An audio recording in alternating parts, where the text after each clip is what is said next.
Existe um sentido real para todas as ocorrências da nossa vida. Jesus Cristo não foi preso, nem foi capturado. Pelo contrário, Ele próprio se entregou. Se entregou por confiar no que Deus Pai reservava e por nos amar primeiro. Proclama com fé: eu confio no agir de Deus. Nós também precisamos estar atentos para as coisas que acontecem na nossa vida, a fim de percebermos qual é a vontade do Pai para nós, principalmente nas situações em que tenhamos de enfrentar desafios. Muitas vezes nós também temos consciência de que algo precisa acontecer e que para isso também precisamos assumir nova postura, novo compromisso. No entanto, relutamos e não enfrentamos os obstáculos. Se tivermos confiança nos planos de Deus para a nossa felicidade e consciência de que Ele precisa de nós para colaborarmos na salvação dos outros irmãos, nós também não fugiremos dos obstáculos e, como Jesus Cristo, nós também nos apresentaremos diante dos nossos algozes para beber do cálice que o Pai nos destinou.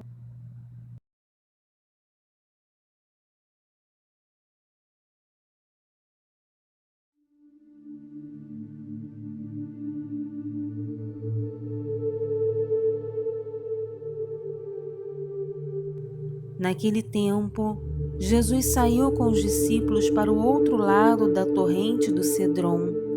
Havia aí um jardim onde ele entrou com os discípulos. Também Judas, o traidor, conhecia o lugar, porque Jesus costumava reunir-se aí com os seus discípulos. Judas levou consigo um destacamento de soldados e alguns guardas dos sumos sacerdotes e fariseus, e chegou ali com lanternas, tochas e armas. Então Jesus, consciente de tudo o que ia acontecer, saiu ao encontro deles e disse: a quem procurais? Responderam: a Jesus, o Nazareno. Ele disse: sou eu.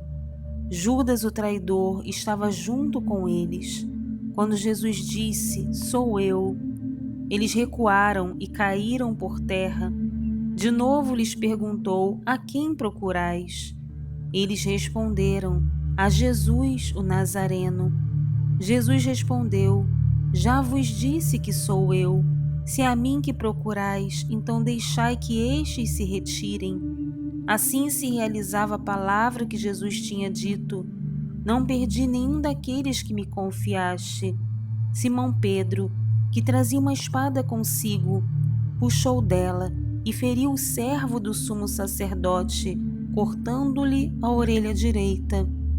O nome do servo era Malco. Então Jesus disse a Pedro: guarda tua espada na bainha. Não vou beber o cálice que o Pai me deu? Conduziram Jesus primeiro a Anás. Então os soldados, o comandante e os guardas dos judeus prenderam Jesus e o amarraram. Conduziram-no primeiro a Anás, que era o sogro de Caifás, o sumo sacerdote daquele ano. Foi Caifás que deu aos judeus o conselho: é preferível que um só morra pelo povo. Simão Pedro e um outro discípulo seguiam Jesus. Esse discípulo era conhecido do sumo sacerdote e entrou com Jesus no pátio do sumo sacerdote. Pedro ficou fora, perto da porta. Então o outro discípulo, que era conhecido do sumo sacerdote, saiu, conversou com a encarregada da porta e levou Pedro para dentro. A criada que guardava a porta disse a Pedro: não pertences também tu aos discípulos desse homem? Ele respondeu: não. Os empregados e os guardas fizeram uma fogueira e estavam se aquecendo, pois fazia frio. Pedro ficou com eles, aquecendo-se. Entretanto, o sumo sacerdote interrogou Jesus a respeito de seus discípulos e de seu ensinamento. Jesus lhe respondeu: Eu falei às claras ao mundo. Ensinei sempre na sinagoga e no templo, onde todos os judeus se reúnem. Nada falei às escondidas. Por que me interrogas? Pergunta aos que ouviram o que eu falei. Eles sabem o que eu disse. Quando Jesus falou isso, um dos guardas que ali estava deu-lhe uma bofetada, dizendo: É assim que respondes ao sumo sacerdote? Respondeu-lhe Jesus: Se respondi mal, mostra em que, mas se falei bem, por que me bates? Então Anás enviou Jesus amarrado para Caifás, o sumo sacerdote. Não és tu também um dos discípulos dele? Pedro negou: Não. Simão Pedro continuava lá, em pé, aquecendo-se. Disseram-lhe: Não és tu também um dos discípulos dele? Pedro negou: Não. Então um dos empregados do sumo sacerdote, parente daquele a quem Pedro tinha cortado a orelha, disse: Será que não te vi no jardim com ele? Novamente Pedro negou, e na mesma hora o galo cantou. O meu reino não é deste mundo. De Caifás levaram Jesus ao palácio do governador. Era de manhã cedo. Eles mesmos não entraram no palácio para não ficarem impuros e poderem comer a Páscoa. Então Pilatos saiu ao encontro deles e disse: Que acusação apresentais contra este homem? Eles responderam: Se não fosse malfeitor, não o teríamos entregue a ti. Pilatos disse: Tomai-o vós mesmos e julgai-o de acordo com a vossa lei. Os judeus lhe responderam: Nós não podemos condenar ninguém à morte. Assim se realizava o que Jesus tinha dito, significando de que morte havia de morrer. Então Pilatos entrou de novo no palácio, chamou Jesus e perguntou-lhe: Tu és o rei dos judeus? Jesus respondeu: Estás dizendo isto por ti mesmo, ou outros te disseram isto de mim? Pilatos falou: Por acaso sou judeu? O teu povo e os sumos sacerdotes te entregaram a mim. Que fizestes? Jesus respondeu: O meu reino não é deste mundo. Se o meu reino fosse deste mundo, os meus guardas lutariam para que eu não fosse entregue aos judeus. Mas o meu reino não é daqui. Pilatos disse a Jesus: Então tu és rei? Jesus respondeu: Tu o dizes, eu sou rei. Eu nasci e vim ao mundo para isto, para dar testemunho da verdade. Todo aquele que é da verdade escuta a minha voz. Pilatos disse a Jesus: O que é a verdade? Ao dizer isso, Pilatos saiu ao encontro dos judeus e disse-lhes: Eu não encontro nenhuma culpa nele, mas existe entre vós um costume, que pela Páscoa eu vos solte um preso. Quereis que vos solte o rei dos judeus? Então começaram a gritar de novo: Este não, mas Barrabás. Barrabás era um bandido. Viva o rei dos judeus! Então Pilatos mandou flagelar Jesus. Os soldados teceram uma coroa de espinhos e colocaram na cabeça de Jesus. Vestiram-no com um manto vermelho, aproximaram-se dele e diziam: Viva o rei dos judeus! E davam-lhe bofetadas. Pilatos saiu de novo e disse aos judeus: Olhai, eu o trago aqui fora, diante de vós, para que saibais que não encontro nele crime algum. Então Jesus veio para fora, trazendo a coroa de espinhos e o manto vermelho.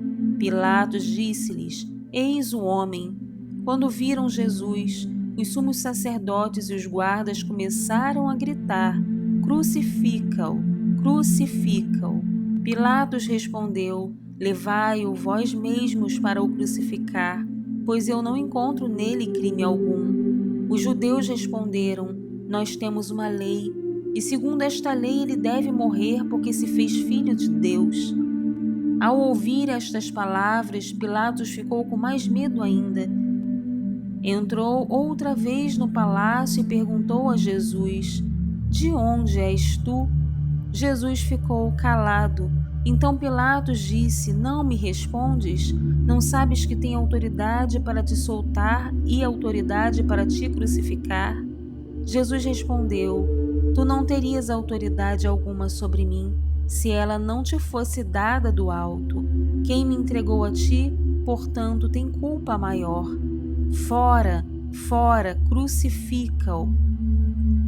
Por causa disso, Pilatos procurava soltar Jesus, mas os judeus gritavam: Se soltas este homem, não és amigo de César. Todo aquele que se faz rei declara-se contra César. Ouvindo estas palavras, Pilatos trouxe Jesus para fora e sentou-se no tribunal, no lugar chamado Pavimento, em hebraico, Gábata. Era o dia da preparação da Páscoa, por volta do meio-dia.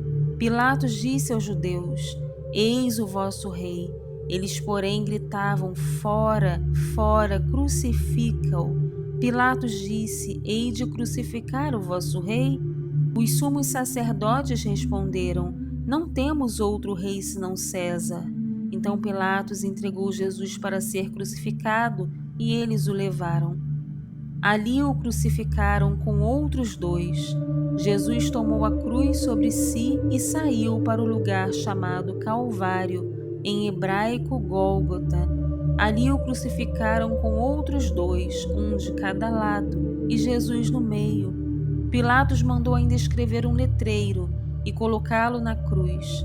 Nele estava escrito: Jesus, o Nazareno, o Rei dos Judeus. Muitos judeus puderam ver o letreiro porque o lugar em que Jesus foi crucificado ficava perto da cidade. O letreiro estava escrito em hebraico, latim e grego. Então os sumos sacerdotes dos judeus disseram a Pilatos: Não escrevas o Rei dos Judeus, mas sim o que ele disse: Eu sou o Rei dos Judeus. Pilatos respondeu: O que escrevi está escrito. Repartiram entre si as minhas vestes. Depois que crucificaram Jesus, os soldados repartiram a sua roupa em 4 partes, uma parte para cada soldado. Quanto à túnica, esta era tecida sem costura, em peça única de alto a baixo. Disseram então entre si: Não vamos dividir a túnica, tiremos a sorte para ver de quem será. Assim se cumpria a escritura que diz: Repartiram entre si as minhas vestes e lançaram sorte sobre a minha túnica. Assim procederam os soldados. Este é o teu filho, esta é a tua mãe. Perto da cruz de Jesus estavam de pé a sua mãe, a irmã da sua mãe, Maria de Cleófas, e Maria Madalena. Jesus, ao ver sua mãe e ao lado dela o discípulo que ele amava, disse à mãe: Mulher, este é o teu filho. Depois disse ao discípulo: Esta é a tua mãe. Daquela hora em diante, o discípulo a acolheu consigo. Tudo estava consumado. Depois disso, Jesus, sabendo que tudo estava consumado, e para que a escritura se cumprisse até o fim, disse: Tenho sede. Havia ali uma jarra cheia de vinagre. Amarraram numa vara uma esponja embebida de vinagre e levaram na boca de Jesus. Ele tomou o vinagre e disse: Tudo está consumado. E inclinando a cabeça, entregou o Espírito.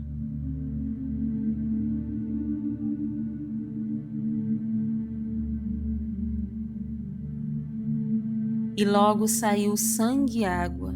Era o dia da preparação para a Páscoa. Os judeus queriam evitar que os corpos ficassem na cruz durante o sábado, porque aquele sábado era dia de festa solene. Então pediram a Pilatos que mandasse quebrar as pernas aos crucificados e os tirasse da cruz. Os soldados foram e quebraram as pernas de um e depois do outro, que foram crucificados com Jesus. Ao se aproximarem de Jesus e vendo que já estava morto, não lhe quebraram as pernas, mas um soldado abriu-lhe o lado com uma lança e logo saiu sangue e água. Aquele que viu dá testemunho e seu testemunho é verdadeiro, e ele sabe que fala a verdade, para que vós também acrediteis. Isso aconteceu para que se cumprisse a escritura que diz: Não quebrarão nenhum dos seus ossos. E outra escritura ainda diz: olharão para aquele que transpassaram. Envolver o corpo de Jesus com os aromas em faixas de linho. Depois disso, José de Arimateia, que era discípulo de Jesus, mas às escondidas por medo dos judeus, pediu a Pilatos para tirar o corpo de Jesus. Pilatos consentiu. Então José veio tirar o corpo de Jesus. Chegou também Nicodemos, o mesmo que antes tinha ido a Jesus de noite. Trouxe uns 30 quilos de perfume feito de mirra e aloés. Então tomaram o corpo de Jesus e envolveram-no com os aromas e faixas de linho, como os judeus costumavam sepultar. No lugar onde Jesus foi crucificado havia um jardim, e no jardim um túmulo novo, onde ainda ninguém tinha sido sepultado. Por causa da preparação da Páscoa, e como o túmulo estava perto, foi ali que colocaram Jesus. Palavra da salvação, glória a vós, Senhor.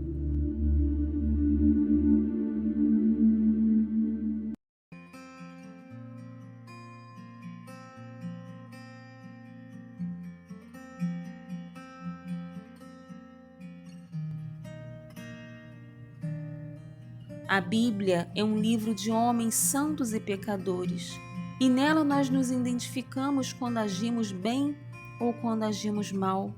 Querido irmão, amada irmã, o mesmo Pedro que cortou a orelha do servo do sumo sacerdote para defender Jesus, foi o mesmo que o negou 3 vezes.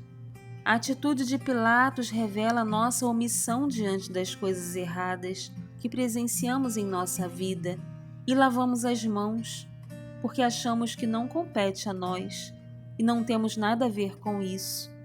Diante de Pilatos, Jesus não se justificou, nem tampouco se acovardou, mas somente esclareceu: o meu reino não é deste mundo. Aprendendo com o Mestre, nós também podemos assumir compromissos e atitudes coerentes com o nosso desígnio para não nos desviarmos do nosso ideal de vida. Realmente, o nosso reino não é deste mundo, e as dificuldades que enfrentamos nessa vida temporal são apenas pontes que nos levam a atravessar o vale para chegar ao reino definitivo. Hoje nós somos Pedro, Pilatos, Judas, Malco. Na nossa geração, somos como Anás, Caifás e até como os guardas e a encarregada que guardava a porta do lugar onde Jesus estava. Todos nós temos o nosso posto. A diferença, porém, poderá estar no modo como enfrentamos os desafios da nossa missão, com os olhos voltados para o alto, para beber o cálice que nos é apresentado, ou olhando somente para a terra, tentando nos livrar dos desafios e vivendo como qualquer um dos mortais, só para esta vida. Ó Pai, em Tuas mãos eu entrego o meu espírito. Senhor, eu ponho em Vós minha esperança, que eu não fique envergonhado eternamente. Em Vossas mãos, Senhor, entrego o meu espírito, porque Vós me salvareis, ó Deus fiel. Tomei-me o opróbrio do inimigo, o desprezo e zombaria dos vizinhos, e objeto de pavor para os amigos. Fogem de mim os que me veem pela rua. Os corações me esqueceram como um morto e tornei-me como um vaso espedaçado. A vós, porém, ó meu Senhor, eu me confio e afirmo que só vós sois o meu Deus. Eu entrego em vossas mãos o meu destino. Libertai-me do inimigo e do opressor. Mostrai serena a vossa face ao vosso servo e salvai-me pela vossa compaixão. Fortalecei os corações, tende coragem, todos vós que ao Senhor vos confiais.